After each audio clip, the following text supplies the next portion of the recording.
فرعون نے کئی 100 سال حکومت کی اور اس طرح اس نے ظلم کیے کہ لاکھوں اور ہزاروں بچے قتل ہی کرا دیے. 12,000 عورتوں کے پیٹ میں حمل تھا اس نے ضائع کرا دیا. جب حضرت موسیٰ علیہ السلام اپنی قوم کو لے کے نکلے رستے میں دریا آ گیا, فرعون پیچھے لگا ہوا تھا. وَإِذْ فَرَقْنَا بِكُمُ الْبَحْرَ فَأَنْجَيْنَاكُمْ, اللہ فرماتے ہیں تمہارے لیے میں نے دریا کو پھاڑا اور تمہیں نجات دے دی. وَأَغْرَقْنَا آلَ فِرْعَوْنَ, اور فرعون کو غرق کر دیا. وَأَنْتُمْ تَنْظُرُونَ, تم کھڑے دیکھ رہے تھے. اب جب حضرت موسیٰ دریا کے کنارے پہنچے تو فرعون بھی پیچھے آیا. فرعون لوگوں سے کہا کرتا تھا کہ میں کہتا ہوں تو دریا چلتا ہے, میں کہتا ہوں تو ہوائیں آتی ہیں, میرے حکم کے پابند ہیں سارے. جاگ رہے ہیں نا آپ حضرات, غور فرمائیے گا بات پر. دعویٰ تھا اس کا کہ میں کہتا ہوں تو نظام زندگی چلتا ہے. اب جب دریا کے کنارے پہنچی حضرت موسیٰ علیہ السلام تو اللہ نے حکم دیا کہ آپ عصا ماریں. جناب موسیٰ نے عصا مارا, 12 رستے بن گئے. اب حضرت موسیٰ کی قوم گزر رہی تھی تو فرعون سے پوچھنے لگے کہ تو کہتا تھا میرے حکم سے چلتا ہے, تو وہ تو حضرت موسیٰ نے ڈنڈا مارا ہے تو رستہ بن گیا. باز نہیں آتا انسان باز بننے بڑے ہیں اس کے پاس, بڑی دلیلیں ہیں. جھوٹ سچ بول کے اپنے آپ کو مطمئن کرتا ہے, آخر دم تک تبدیل ہونے کو تیار نہیں ہوتا. دلیلیں گھڑتا رہتا ہے, بناتا رہتا ہے, شور کرتا ہے جان بوجھ کے. بھئی تو کہتا تھا میرے چلانے سے چلتا ہے, تو باز ابھی بھی نہیں آیا. کہنے لگا میں نے حکم دیا ہے کہ ذرا پھٹ جا, مجھے یہ زندہ چاہیے. باز رسی جل گئی بال, کہنے لگا میں نہیں کہا ہے دریا کو کہ یہ مجھے زندہ چاہیے, میرے بھاگے ہوئے ہیں تو اس لیے پھٹا ہے, تو آؤ میرے ساتھ دریا کراس کرے. تو پتا تو ان کو بھی تھا نا جتنا تو رب بنا ہوا ہے, پتا تو تھا, سارے جانتے تھے. کہنے لگے تو پہلے کراس کر, اگر تو بچ گیا تو ہم بھی پیچھے آتے ہیں. اب چاروں ناچار. ایک روایت تو یہ ہے کہ یہ جب خدائی کا دعویٰ کرتا تھا نا, تخت پہ بیٹھا ہوتا تھا, تو ایک دن حضرت جبریل آئے اس کے پاس انسانی شکل میں. تو کہنے لگے میں بڑی دور سے آیا ہوں تو ایک مسئلہ پوچھنا تھا. کہا پوچھو. کہنے لگے ایک غلام تھا کسی بادشاہ کا, تو بادشاہ نے اسے تھوڑی دیر کے لیے ایک علاقے کی سربراہی دے دی. کتنی دیر کے لیے ہمیں سربراہیاں ملتی ہیں؟ کیوں جی, تھوڑی دیر کے لیے ملتی ہے نا. تھوڑی دیر کے لیے سربراہی دے دی ایک غلام کو. ذرا بات کو سمجھیے. حضرت جبریل پوچھتے ہیں, کہتے ہیں سربراہی مل گئی. اب وہ مالکی بن کے بیٹھ گیا ہے, وہ بات ہی نہیں سنتا. اس کو تھوڑی دیر کے لیے بنایا تھا, وہ تو خدائی کا دعویٰ کرنے لگا ہے. آپ بتائیں اس کا انجام کیا ہونا چاہیے, یہ مسئلہ پوچھنے آیا ہوں. تو فرعون کہنے لگا اس کا انجام یہ ہے کہ اسے پانی میں غوطے دے دے کے مار دو. انجام کیا ہے؟ بولیے کیا انجام ہے؟ کیا انجام ہے جی؟ پانی میں.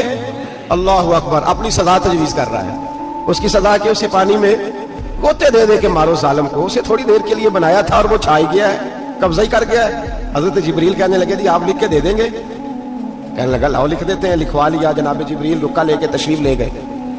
اب جب فرعون دریا میں آیا نا تو اللہ نے حکم دیا مل جا. جب دریا ملا چیخنے لگا تو حضرت جبریل آئے, کہنے لگے تیرا ہی فتویٰ ہے, یہ تیری سزا ہی ہے نا, ہم بھی بڑی سزائیں تجویز کرتے ہیں. یہ جھوٹا ہے جی, اس کا تو فلانا علاج ہونا چاہیے, تو اگر تو جھوٹ بولے تو یہ فلانا بڑا جاور ہے جی, اس کے ساتھ اس طرح ہونا چاہیے, تو اگر تو یہ کام کرے تو جو سزا تو لوگوں کے لیے تجویز کر رہا ہے تو اپنے بارے میں بھی سوچ. اب جب غوطے آئے نا, آخری وقت دیکھا وہ فرعون جو کہتا تھا میری مرضی سے دریا چلتا ہے. علامہ ساوی نے تفسیر ساوی میں لکھا ہے, تڑپ کے رونے لگا. جب یہ مزاج ہے, ایک دفعہ اوپر آتا ہے آدمی جب دریا میں جاتا ہے, اوپر آیا تو چیخنے او میرے حواریو خدا کا واسطہ مجھے بچاؤ. کہنے لگے تو کہتا تھا میری مرضی سے چلتا ہے. بے بسی ہے, تڑپتا ہے, روتا ہے. وارث شاہ مان کری نہ وارثہ دا, رب بے وارثہ کر کے مار دائی. تڑپ رہا ہے, چلا رہا ہے, کوئی مدد کو نہیں پہنچتا. اب جب آخری غوطہ آیا تو کہنے لگا آمنا میں رب موسیٰ و ہارون, میں موسیٰ کے رب کو بھی مان گیا, ہارون کے رب کو بھی. اللہ نے فرمایا نہیں, اب تیرا ماننا قابل قبول ہے. اس وقت ماننا تھا جب تجھے مہلت دی تھی, جب تو جوان تھا. بڑھاپا آتا ہے, بیماری آتی ہے, جوان آدمی بیماری کا شکار ہوتا ہے تو کہتا ہے یا اللہ ایک دفعہ صحیح کر دے, میں ساری پڑھا کروں گا. ایک دفعہ ٹھیک کر دے, میں مسجد میں رہوں گا, میں اگلے سال اعتکاف بھی کروں گا, میں ساری تراویحیں پڑھوں گا. تو اس وقت پڑھنی تھی جب تجھے مہلت دی تھی, اس وقت پڑھنا تھا جب اللہ نے تجھے آسانی دی, زندگی دی. اگلا وقت یہ حال ایک کا نہیں ہوا. نمرود کو دیکھ لیں, حضرت ابراہیم علیہ السلام کو کہتا تھا میں رب ہوں. آپ نے فرمایا رب تو وہ ہے جو زندہ کرتا اور مارتا ہے. ایک موت کا قیدی بلایا, کہنے لگا ہاں بھائی کتنے دن رہ گئے تھے پھانسی میں؟ کہنے لگا جی پرسوں ہونی تھی. کہا جا تجھے آزاد کیا, لو میں بھی زندگی دیتا ہوں. ایک بے گناہ آدمی کو پکڑ کے قتل کر دیا, کہتا میں بھی مارتا ہوں. حضرت ابراہیم علیہ السلام کہنے لگے تو بیوقوف جیسی دلیلیں دے رہا ہے, چل اس طرح کر، میرا رب سورج مشرق سے نکالتا ہے، تو اگر رب ہے تو مغرب سے نکال کے دکھا۔ اب دلیل کا جواب کوئی نہیں تھا تو کہنے لگا پکڑو اور آگ میں ڈال دو۔ اللہ کے نبی کو آگ میں ڈالنے والا، یہاں ایک مچھر بیٹھا ہے، 400 سال حکومت کی اور خدائی کا دعویٰ کیا، یہاں مچھر بیٹھا تھا، چھینک آئی تو مچھر اندر چلا گیا۔ پہلے دربار کا ادب یہ تھا کہ جو آئے سجدہ کرے، اب اس کے سر پہ کوئی چیز مارتا تھا تو اسے سکون ہوتا تھا، مچھر تھوڑی دیر کے لیے اس کا دماغ چھوڑتا تھا۔ او بھائی، یہ اس دھرتی پہ اللہ نے لوگوں کو نظارے دکھائے اور ہمیں سمجھانے کے لیے دکھائے، ہمیں تفکر کی، غور کی دعوت دی کہ دیکھ لینا، اپنے عمل کو پرکھنا۔ تمہارے عمل حضرت موسیٰ کے فرمانبرداروں جیسے ہیں، جناب ابراہیم کے فرمانبرداروں جیسے ہیں، یا بن کے بیٹھ گئے ہو؟ اب دربار کا ادب یہ ہے، بے بسی کا یہ حال ہے کہ جوتے لٹکتے ہیں دربار میں، جو آتا ہے جوتا کھینچتا ہے، اور ادب یہ ہے کہ 10 جوتے نمرود کے سر پہ مارو، اور 400 سال جوتے لگتے رہے۔ روتا تھا، جو آدمی آتا تھا منتیں کرتا تھا، کہتا تھا کہیں سے کوئی دوائی مل جائے گی۔ پاگلوں جیسی زندگی گزاری، پاگلوں جیسی سخت۔ وہ تو حساب، وقوع قیامت تو حساب ہوگا ہی۔ یہاں لوگ پاگل ہو کے مرتے ہیں، معذاللہ نفسیاتی مریض ہو کے مرتے ہیں۔ یہاں آخری وقت اتنا سخت آتا ہے کہ دنیا موت کی دعائیں مانگتی ہے۔ میرے بھائی، جب انسان ظلم کرتا ہے تو بھول جاتا ہے کہ شاید مجھے پوچھے گا کوئی نہیں۔ جب وہ زیادتی کرتا ہے تو بھول جاتا ہے۔ جب وہ کسی کا حق کھاتا ہے تو وہ کہتا ہے شاید اس کا تو وارث ہی کوئی نہیں جس کو میں لوٹ رہا ہوں۔ لیکن جب اللہ کی پکڑ آتی ہے، حجاج بن یوسف ظالم تھا، اس نے اچھے کام بھی کیے تھے۔ قرآن پاک پر زیر زبر آراب حجاج بن یوسف نے لگوایا۔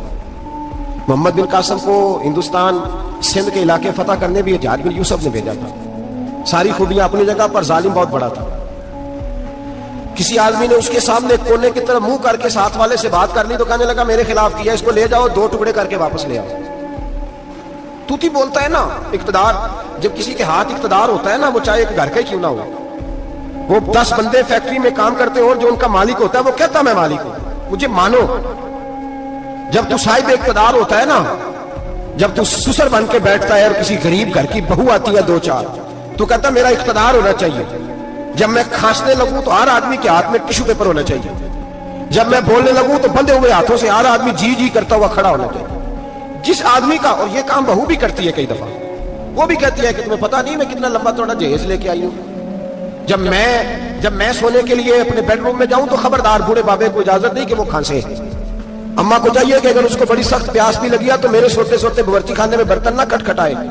جو جہاں بھی جس اسٹیج پہ بھی بیٹھتا ہے وہ کہتا ہے کوئی نہیں مجھے پوچھنے والا، میں مطلق العنان ہوں۔ جوان بوڑھوں کا مذاق اڑاتے ہیں، سمجھتے ہیں شاید کبھی بوڑھے نہیں ہونا، مذاق اڑاتے ہیں۔ تندرست لوگ بیماروں کا مذاق اڑاتے ہیں، شاید کبھی بیمار نہیں ہونا۔ حجاج بن یوسف ظالم تھا، ظلم کرتا تھا، زیادتی کرتا تھا۔ حضرت سعید بن جبیر ایک تابعی بزرگ تھے، اتنے بڑے بزرگ تھے کہ ساری رات نماز پڑھتے تھے، سارا سال روزہ رکھتے تھے۔ ایک دن انہوں نے ممبر پہ بیٹھ کے کہا کہ حجاج ظلم سے باز آ جائے ورنہ اللہ کی لاٹھی بڑی بے آواز ہے۔ اللہ کی لاٹھی، اس کا کیا مطلب ہوتا ہے؟ اس کا مطلب ہے جب رب کی لاٹھی چلتی ہے تو اس کی آواز، جی اس کا پہلے کوئی پیغام، وہ پہلے اعلان نہیں کرتا کہ تگڑے ہو جاؤ لاٹھی چلنے لگی ہے، لاٹھی چلتی ہے پر اس کی آواز، سمجھ آ رہی ہے میری بات کی؟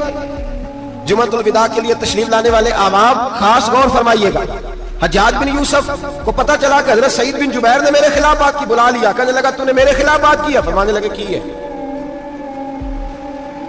کہنے لگا تجھے پتا ہے میں قتل کر دوں گا؟ آپ فرمانے لگے نہ تو زندگی کا مالک ہے نہ موت کا مالک ہے، تو کیسے قتل کر؟ کہنے لگا تجھے پتا ہے میرا؟ فرمایا میں نے تجھے نہیں، میں نے تو کئی شداد، کئی حماد، کئی قارون، کئی فرعون، کئی نمرود دیکھے، کئیوں کی داستانیں سنی، تو کون ہے؟ تو چھوٹا سا ہے۔